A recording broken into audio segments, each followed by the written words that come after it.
Adam Drake's summons to meet with the Joint Terrorism Task Force was expected, but not welcomed.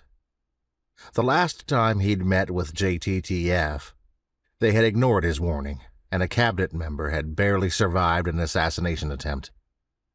The official reason for his summons was a personal pre-release review of the FBI's final internal report on that matter. But Drake suspected there was more to it than that. The FBI's field office had been embarrassed by its ineptitude in dealing with the terrorist threat. He didn't think it was about to reward him with a medal for his actions. Drake decided early on this fall morning that his drive to the FBI offices, which were located near the Portland International Airport, was likely to be the highlight of the day.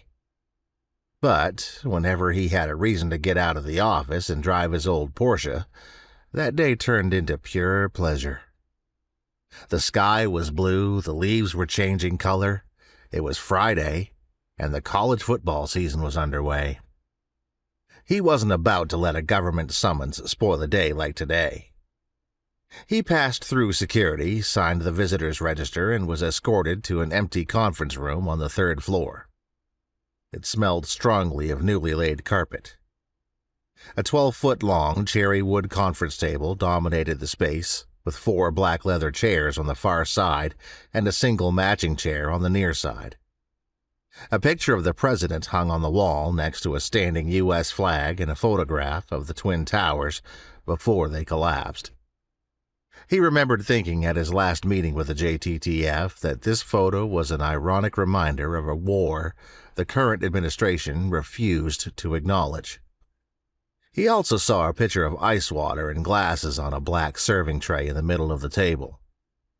Coffee would have been nice, he thought, but he didn't think they intended for him to feel welcome.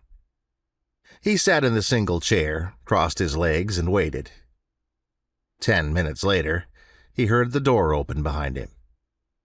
He stayed seated as 3 men and 1 woman entered the room and took their seats on the other side of the table. He knew 3 of them, especially the woman. "Thank you for coming, Mr. Drake," Bruce Burton, the head of the Portland JTTF, said as he opened their meeting. "I believe you know Elizabeth Strobel from DHS and Robert Jorgensen with the FBI. I don't believe you know Richard Richter, though. He's from the Civil Rights Division of the Department of Justice." Ignoring the men, Drake immediately turned to Strobel. "Hello, Liz. Nice to see you again." He enjoyed the annoyed look on the faces of the 3 men when he addressed her as Liz. She smiled at him. "Hello, Adam." Burton cleared his throat. "Our investigation of your actions in June of this year is now formally closed," he said. "We have decided that criminal charges are not warranted,